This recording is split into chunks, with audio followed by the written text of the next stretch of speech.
Hello, everybody, and welcome back to another session of the True That Show.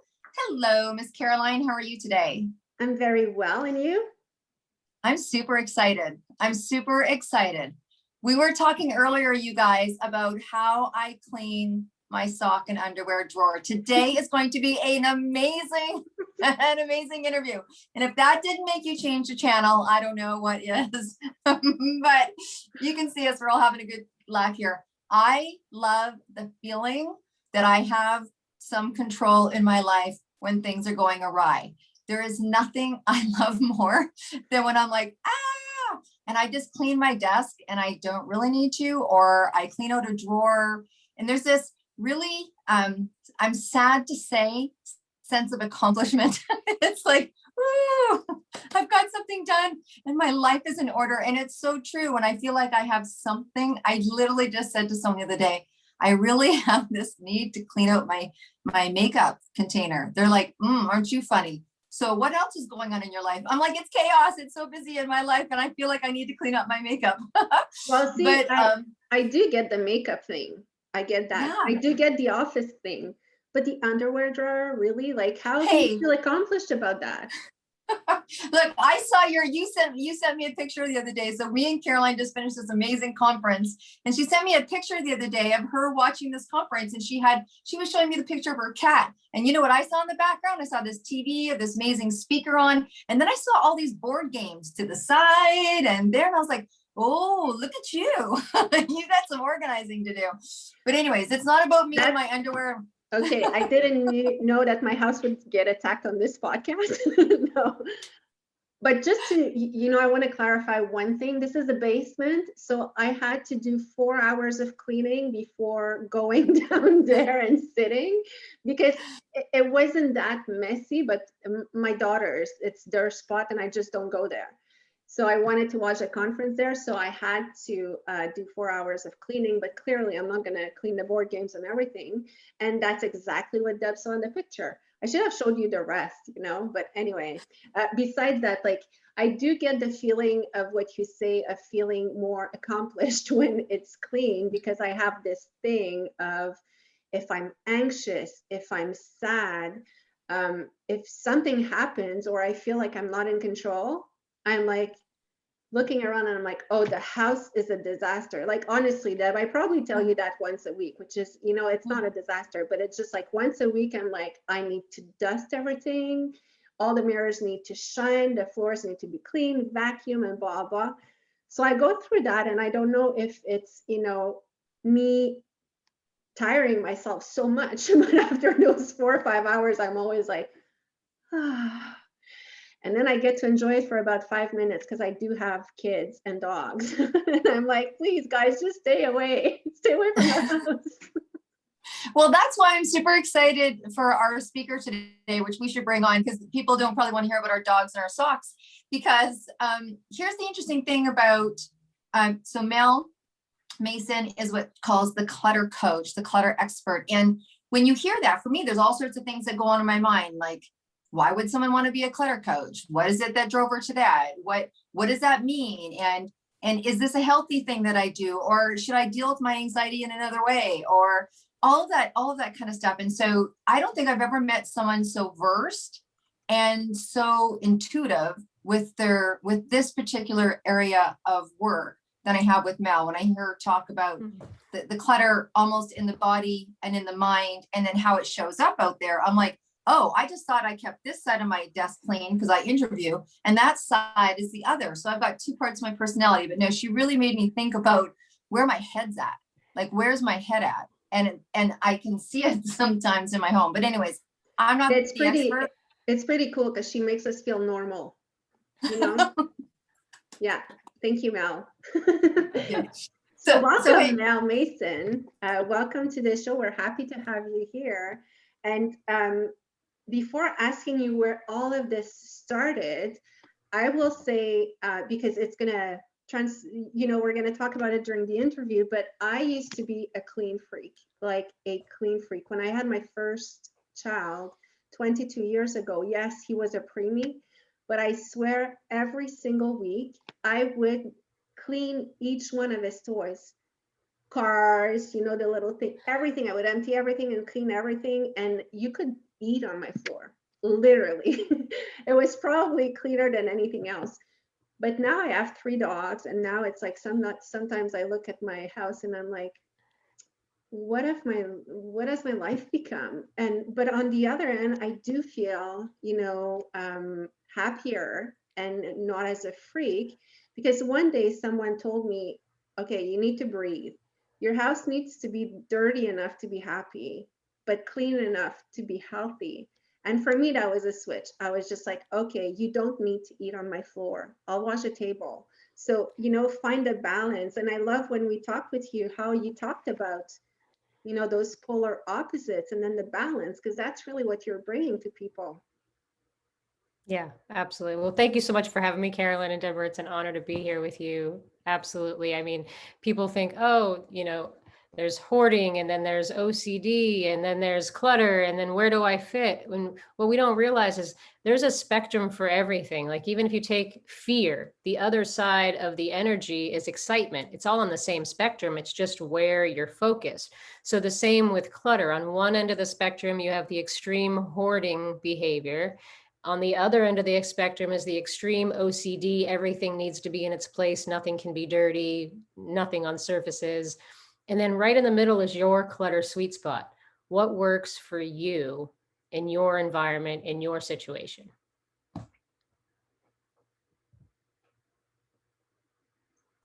There you go. See, I stay on mute to be good because I just can't stop, laughing and talking to myself over here. One of the things that I found really quite interesting that makes you who you are clearly is when we were talking about, what did you do before? What made you decide to do this? And honestly, wow, I was still hung up on the fact that you got hired for 2 weeks and got a $50,000 paycheck, and that got to spark off your passion. Give us a little bit of background on what it is that you do, why you do it. And then honestly, I've never heard anyone that does what you do in the way that you do it and why. So maybe give us a little bit of that. Yeah, absolutely. I'd be happy to. So first and foremost, I was the cluttered, messy kid. You couldn't walk in my room. My entire floor was covered, and it wasn't just with stuff. It was with trash. I was fine living that way. And I didn't realize then that the outside is only a mirror of the inside. Whatever's going on outside of us is just reflecting us back to ourselves. Because at that point in my life, I had already experienced a lot of trauma and loss. I had been sexually abused. There was emotional abuse. My parents separated, divorced when I was 4. And so I had all that stuff going on, and my environment clearly showed it. And then at the age of 15 years old, I experienced what I consider to be the dark night of my soul. I lost my older brother to suicide. I was the one who discovered his body. And in the same moment, reading his suicide note, I was the sole inheritor of all of his belongings. So at 15 years old, I had to be the one to then go back into his house after finding him there and go through all of his stuff and figure out what I wanted to keep, what other people could have, and what to do with the rest of it. So as you can imagine, that pretty much just sent me on a downward spiral. I was not expected to make it to see my 18th birthday alive. And I got kicked out of my junior year of high school for basically being a danger to myself and others. And they said, you can't come back until you get intensive therapy. And what that looked like was me spending the next year and a half of my life living in a residential treatment center for adolescents. Unbeknownst to me, that is where my life would radically change. Because while I was living there, I was introduced to yoga and mindfulness. And really what yoga and mindfulness taught me how to do was to come home and be present in my body for all the inner clutter, which is all the repressed emotions from the trauma and loss. It's the resentments that I carried from people harming me, the limiting beliefs and the fears.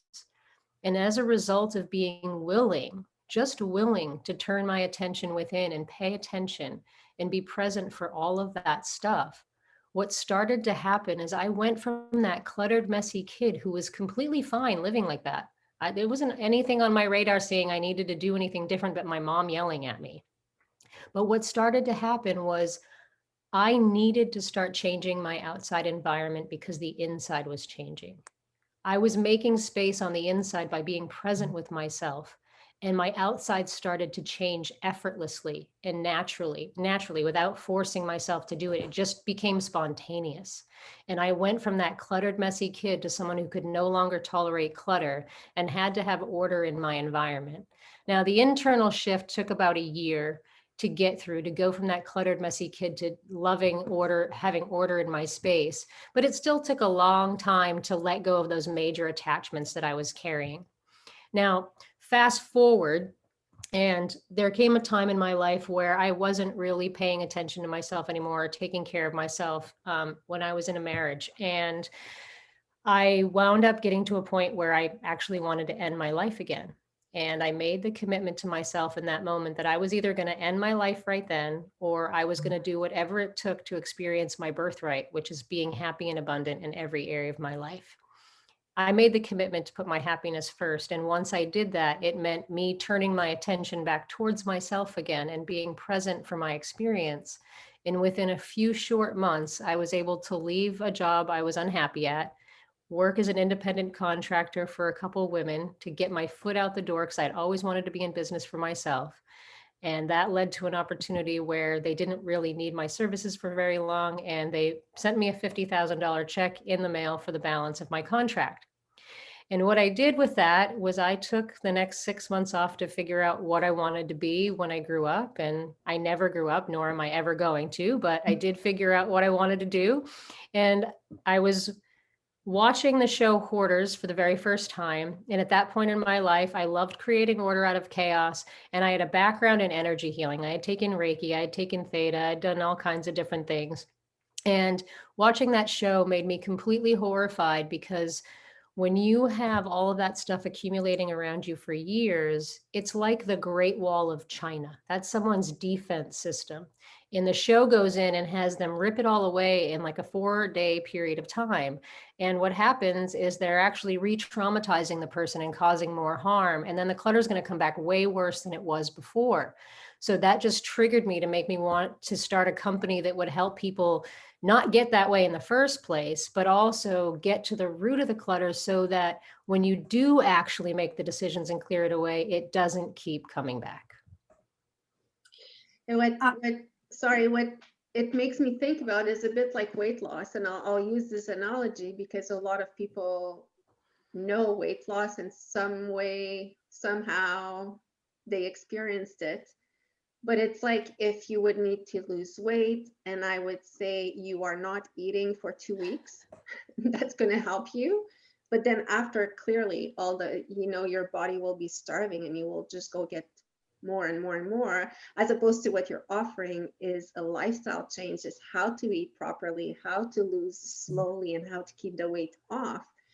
So that's what I find super interesting in your system. And honestly, thank you for sharing, everything that you just shared, because you say it very lightly, but it's very, very heavy what you went through. And I find it, commendable that you actually took that, turned it around, and decided to do something good with it. And I love what you said when you said, you know what, I wanted to end my life. And it was just like, well, it's going to end now, or I'm going to make it like really, really good. But he chose to not just go in the in between. And it says something about our system. Thank God that, there are resources that are offered. But anyway, after all these comments that were just in my head, what I want to say is also, what do you think about people hoarding? Because you really, really worked with that, and you're familiar with that. Do you think that it's really the fear of losing, the fear of like, what's the hoarding thing? Because I have some people around me that are like that, and I'm always like, no, use it. And they're like, no, what if, we need it later? And I'm going to give an example. When I got married with my second husband, his mother gave us a beautiful gift. So his grandfather had just passed away, and she gave us a beautiful dish set. And apparently all engraved with gold, and it's super old. It's about 100 years and plus. I've never seen it because it's in a box. And one day I said, hey, why don't we use this dish set? And my husband is like, are you crazy? It's been in the family forever. Like, what if we break some? And I swear, we've been together like 14 years. I've never seen this set. I don't even know what color it is. We got it in a box and we're being super careful of it. I don't even know exactly where in the house where it is, but it's apparently worth a lot of money, and it's apparently like gorgeous, and it's been in the family forever. But for me, it's like, I'm not a hoarder. For me, it's like, use everything now, or, you know, what's the point? But there is like, what's the psychology behind So it's really, like we talked about, it's spectrums. There's different ends of the spectrum, and it's not even so much about psychology as it is really, there's really only, I always say three, but really it comes down to, there's two energetic states that we can be in. We're either in a state of contraction, like avoiding something or hanging on to something, or we're allowing the moment.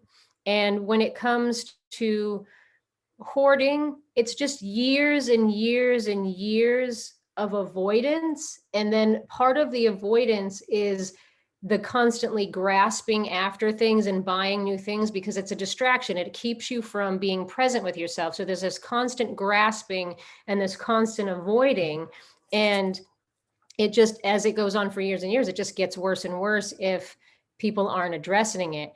And ultimately, what's really happening is that we all come in connected to the divine source of abundance. We all have equal access to it. We all can access it. We were all born to be happy and abundant in every area of our lives. It's our God-given birthright. Like literally God, creator, source, whatever you want to call it, is showering money and abundance and joy on you all the time.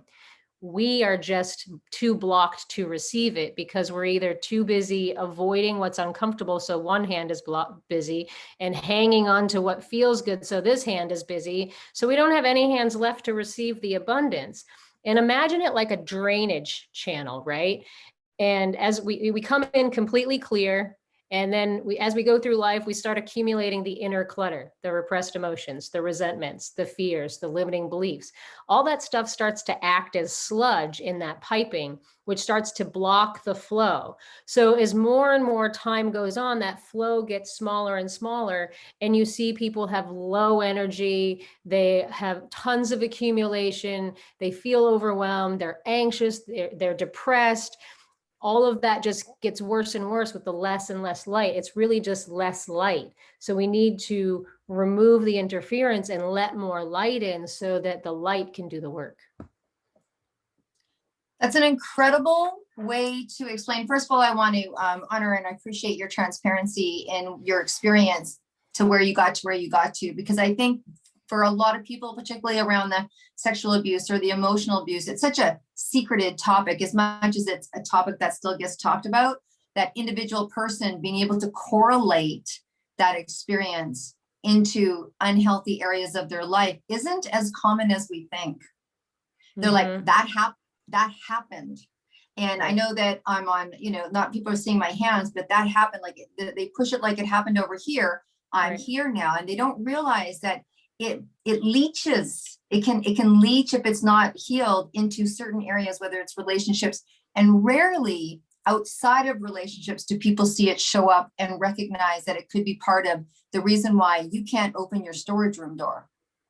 They don't realize it's like, why do you have so many jackets that you're filling 2 closets full of jackets, or whatever it is, or things that they can't let go of. So first of all, thank you for putting that connection together for people, because not a lot of people see their behavior that's not serving them correlating to something that happened way long time ago that they might have. Here's the clicker on it too. I dealt with that already. Because sometimes it comes back because you're at a different stage in your life. I remember I have similar things in my history, and I remember, oh man, I did all sorts of work on it and counseling, and I went into this woman's place and we lived together for 6 weeks and we cried and, joyed and blah, blah, blah, and overcame and left and like, woo, to the roof. And then I had my child. And then when she was 2 years old, I got into this really like really troubled place. And I went to my doctor and he said, oh, having that child at that age has re-triggered the trauma for you at that age. I'm like, but I did it already. And he's like, well, sister, guess what? And so we have these different things in our life that re-trigger. It could be, like you said, a relationship, you know, or a job, or a boss, or it could be We're someone always that's not. peeling the layers of the onion, right? I mean, we're never Yeah. done. Here's the secret. We're never done until we get absorbed back into the oneness. We're never done. Like, it's just, we're human. We're never done. You can't ever get it done. Yeah. So the one thing that I loved is that you correlated that for people. So I'm thinking there's a bunch of people that are listening that are now taking a nice big deep breath, right? Nice big deep breath. And they're like, wow, because the idea of oneness is so yummy for people. It's like, wow, how can I be in my home, in my own personal body and my home, and have it reflect how I'm feeling? So share with us a little bit about how it works for someone that's having that aha moment. That's like, Mel's talking my language. Like, where, like, what does it look like for someone to see you, or how do you help people? Let's go there. Oh, absolutely. Absolutely. I specifically coach clients nowadays. When I first started in my business, I went into people's homes and helped them with their physical stuff, but that's really just putting a Band-Aid on the problem. Like we've talked about earlier, is the stuff is just the symptom. So what I really do is I coach clients. I work with them one-on-one individually, and I'm actually about to be launching a group program in a few months. So I can actually help people in a group, but primarily one-on-one. We really spend the first part of working together, teaching you how to actually be present with yourself, because ultimately the outside being a mirror of the inside, all of this stuff that accumulates, whether it's stuff or the excess weight, it accumulates because of our unwillingness to look at it. We avoid it. We turn our attention away. And imagine if that's a behavior that you've been doing for years and years and years, it's pretty ingrained behavior. So I spend a lot of time working with my clients, teaching them to turn towards themselves and to be present with themselves and their own lives, and to hold that non-judgmental, loving space for themselves. And in that place, that's where the magic happens, because that's all I ever did. I didn't go read books. I didn't learn systems on how to get through my stuff. I learned how to be present for my experience and allow everything to be exactly as it is, no matter what. If it's messy, it's messy. If it's happy, it's happy. Whatever it is, if I'm judging someone, I'm judging someone. Whatever it is, I just acknowledge it and allow it. And by teaching people how to be present with themselves and allow themselves to be exactly as they are, that's where the space gets made inside. And because the outside is a mirror of the inside, it starts to change the outside for you. So first and foremost, make time for yourself. Put yourself first. Start making you a priority and fill your own cup. But that's what I'm going to teach you to do if you're interested in working with me, is how to be present for yourself, how to make the space for yourself so that you can experience happiness and abundance in every area of your life, because it's your birthright. You should be having all kinds of healthy relationships that are thriving. You should feel like you're in your 20s. You should feel like have all kinds of energy. You should have money, more money than you can spend. Like, that's our birthright. And if you're not experiencing all of that, you have some clutter. We all have clutter. I'm constantly doing work on myself. It never ends. We don't ever get it done. It's crazy, because really when we're born this way. And then we learn to be different and let go of everything, because a baby doesn't think when they cry and scream if they bother you or not. They're like, I want to eat now. But we learn to become different and to make space for everything else than ourselves. And I have to say that what I find super refreshing about your approach, because like Deb, I have quite the history as well. And, I'm the person who doesn't like to go to a therapist or whatever, because it's always like, okay, let's sit on the couch. So what happened when you were blah, blah, and how did you feel? And it's almost like I'm just, saying it in a very monotone way, but you're not talking about all of that. You're not talking, when you're talking about peeling the layers of the onion, it's about feeling better and making place for you now, but it's not necessarily about going to dive into whatever, let's find what traumatized you, because for some people it's clear, for some people it's not. You know, I know a Yeah, lot let me of just people- say something to that really quick, because that can be scary for people, is that know this, that when you become willing to be present with yourself, you're not going to get overwhelmed with all the stuff that you're not ready to handle. You're not going to be flooded with all kinds of emotions. All these traumas aren't going to come rising to the surface. Nothing comes up until you're ready. And a prime example is after I started practicing again, when I wanted to end my life, I was very consistent, and it took another 3 years, I want to say. Took 3 years of consistent practice before what I consider to be my core trauma, which wasn't even losing my brother, my core trauma to be revealed for me to start working on. And it came up into my awareness. But it was 3 years of consistent daily being present with myself before something of that magnitude kind of came in to be dealt with. But nothing will come up unless you're ready for it. If it's coming up, you're ready. No, and that's what I find refreshing, because it's not sitting someone on a couch and asking them questions, because I've always said, like, hey buddy, if I give you the answers, it's because I know them. You know, so I think you go more profound than that. It's really just like to feel and to actually declutter. I just love this approach, and I find it refreshing. And as opposed to when I look at more traditional methods, like get an organizer, sorry, and things like that, I just see hours and hours of headache. Like, I don't see it as, oh my gosh, I'm going to feel so good after. I see it as a commitment and this and that. With you, I see it as, okay, you know what? It's a new method. It's refreshing. I'm going to feel good, because ultimately that's what you're making us feel. It's like, we're going to go get at that time what feels good. Yeah. Right. Love it. Love it. Well, it sounds to me like when you're doing it, it feels like an act of self-love, because you've brought my attention to the fact that it's about me and feeling good and feeling abundant. I mean, all those words that you just said, I mean, I can feel myself getting taller in my chair. I'm like, that's a very attractive state. It's a very attractive state. And then I would assume, I don't know, because when I'm looking at the side of my desk right now, I'm like, the unhealthiness becomes not comfortable anymore, because I'm loving myself more. Mm-hmm. It's the greatest act of self-love you can do for yourself, is to be present with yourself. I mean, here's the thing. What do we want from everybody else? Their attention, right? We want them to pay attention to us, to notice us, to give us their time. Well, it's a mirror reflection. We want our own time from ourselves. That's all we want. And when we start giving ourselves the time, then we attract the people that give us the time as well. So Mel, I know we're coming close to time, but honestly, I know that you've written a book. Can you tell us about the book? Because I want to read it now more than ever. Yeah, I wrote a book. I actually wrote it in 7 weeks last year. I was challenged by a coach to have a book, and I did it in 7 weeks. Absolutely blew her mind. It's called Freedom from Clutter, the guaranteed foolproof step-by-step process to remove the stuff that's weighing you down.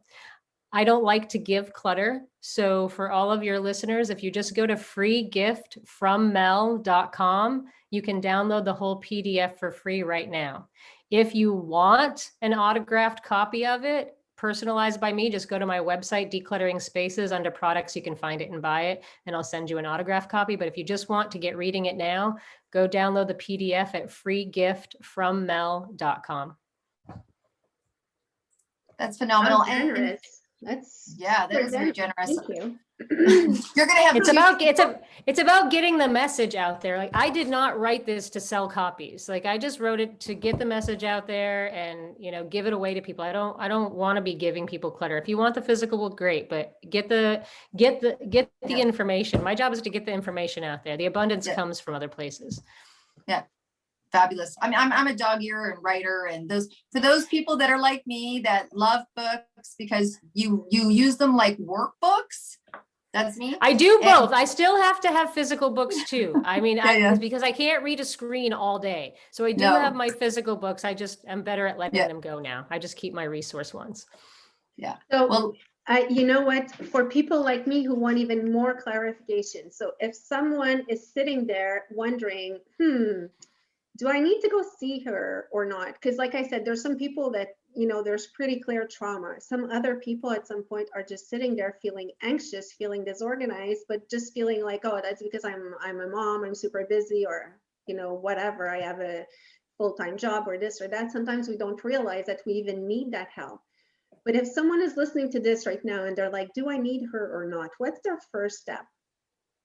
Their first step is just go on my website, declutteringspaces.com. There's a little pop-up form that says contact me. Just reach out to me. We'll just have a conversation. We'll just do a consultation. There's no obligation. It's just find out where you're at, look at what you're wanting to achieve for yourself, and see if I can help you get there. No obligation. And I assume that anyone could benefit of it. You don't necessarily need to be, unless you're divine, you probably need. We all have clutter. Like I like to say this is we're all human and none of us get out of life unscathed. We all have trauma. We all have losses, and most of us don't give ourselves the permission to experience the full range of emotions as those things happen, or we were children and didn't have the tools to do it. So what happens is that those emotions get stuffed down. That's why they're repressed. And that energy keeping them stuffed down is just draining you. So if you're feeling anxious, if you don't have enough time, if you're always run down and fatigued, if you have fibromyalgia, if you're carrying excess weight, all of this stuff is symptoms of having inner clutter and not being willing to be present with yourself. So if you're having any of those symptoms and you want your life to change, then I can definitely help you. Awesome. Oh man. Yeah, I mean, so anyways, hats off to you, really, Thank you. because you have really holistically come 360. And I think when I say holistically, to be able to get to the place where you can take your lessons and convert them over to someone else's successes, I mean, really, that's an ultimate place to be. So congratulations.